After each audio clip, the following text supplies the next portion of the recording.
Today we're going to look at our lesson on Easter. So let's get to the questions. Question number 1. Read John 19:38 to 42. Who buried Jesus? There were two men who were leaders among the Israelites named Nicodemus and Joseph of Arimathea. And they went to Pontius Pilate and retrieved Jesus' body. They did so on Friday as it was starting to get dark, and they needed to get him down so that they didn't touch the body on Saturday or the Sabbath day, because touching a body makes you unclean. And they wanted to take part in the Passover festivities. So they got him down from the cross and they carried him to a nearby tomb owned by Joseph of Arimathea that had been recently dug out and set up for his own family. And they wrapped him in cloth and they put on 75 pounds of spices, it says, and then they sealed him up in the tomb. They rolled the stone and they went about their business. So it was Joseph of Arimathea and Nicodemus who buried Jesus. Oh, and as a little comment, they risked their position with the Jews by burying Jesus and going against the high priest and all those leaders. So number 2, could shenanigans, like stealing the body, have occurred? Well, you read in Matthew that the high priest made sure that there were guards on the tomb. And that the tomb was sealed by Pontius Pilate's seal. Normally they would melt wax on there and then they'd press in the seal, and that would put a shape in the wax. And if that seal's broken, then you know the tomb has been opened. And then they put guards out there, and these are Roman guards. If they failed in their duty, they could be executed. So no one could have stolen the body. There were no shenanigans. Read Matthew 28, 2 to 4. How does Matthew describe what happened at the time of Jesus' resurrection? Earthquake, stone rolled, angel came down, Jesus came out in glory. He blinded the guards and stunned them because it was so amazing. A spectacular moment when Jesus chose to take up his life again. He was dead, he chose to be alive, and he came out of the tomb. Read John 21 to 9. Who ran to the tomb to see if the women spoke the truth? So Jesus sent the women to the disciples, and two of the disciples, normally we see 3, Peter, James, and John as the witnesses, but in this case 2, Peter and the disciple Jesus loved best, who is John, ran to the tomb. John, who is younger, proved faster. He stopped at the door. Peter, who is older and more stubborn and more likely to just pitch headlong into things, ran straight into the tomb. And there he saw the cloth on the floor and the folded cloth from the head. And so they knew Jesus was not there. But they still didn't know everything. They started believing that he had risen, but more was going to come. So who won the race, by the way? Well, John won the race, but Peter actually won the race because he went in the tomb. So read Matthew 28, 11 to 15. What plot did the Pharisees attempt, which failed, to hide the resurrection? They attempted to claim that the body had been stolen by Jesus' disciples. Now, this failed because Jesus kept appearing to people and talking to them and eating with them, etc. This also failed because people understood Roman guards, if they had taken those bribes and it had been found out, those guards would have been killed.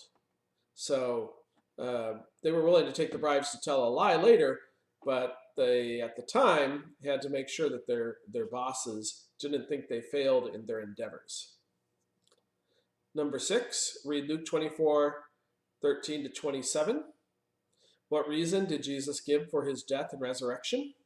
Well, he tells the two disciples on the road to Emmaus that he had to die and rise to fulfill what was written in the Old Testament, in what was called the Torah, right? God had made many predictions and many promises, and by Jesus' death and resurrection, those predictions and promises were made true. And so he had to go through a lot of things to make God's promises true. So it's kind of like saying to these disciples, you should have known this was going to happen. If you read this, and you have, and you've studied this, and you have, you should have known that what the Bible said was going to happen was going to happen. And it did. And it happened to the Messiah, the anointed, chosen one of God, just as the Old Testament said it would. Number 7. Jesus appears to Mary, Peter, the disciples in a locked room, the disciples on the road to Emmaus, the disciples again in the locked room, Thomas, 500 followers together, and at other times, like on the beach, in the garden. So he appears all over the place. People touch him, he eats with them, he replies to the question, he cooks fish. He forgives Peter for Peter's denying Jesus. Now, these people all get to see Jesus alive, so they believed. But what does it say to us who weren't there before the ascension, who weren't there seeing Jesus alive? What does Jesus say about us? John 20:29. Well, Jesus says, "Blessed are those who have not seen and yet believe." Blessed means receiving of life and the gifts of God. So we are blessed to receive the life of eternity, to be part of God's family, even though we did not see him alive at that time.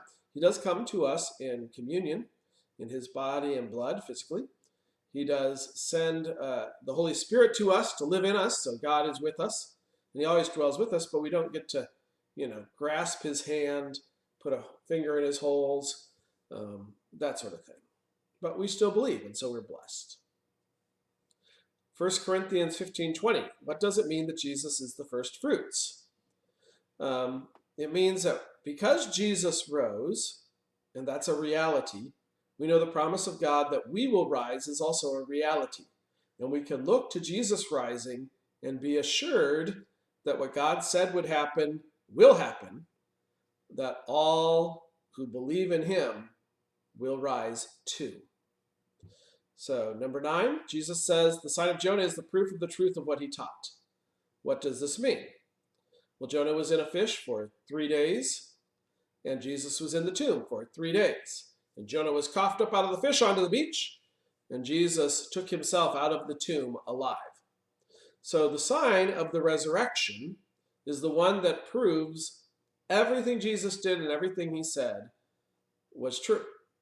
And when we want to confess our faith and tell others why we believe in Jesus, we point to this moment in history when a dead man took up his own life, when a dead man walked out of the tomb. And because of this, we say, look, God promised we too will have our lives taken up by him. We too will come from our tombs like Lazarus did when he called, "Come out!"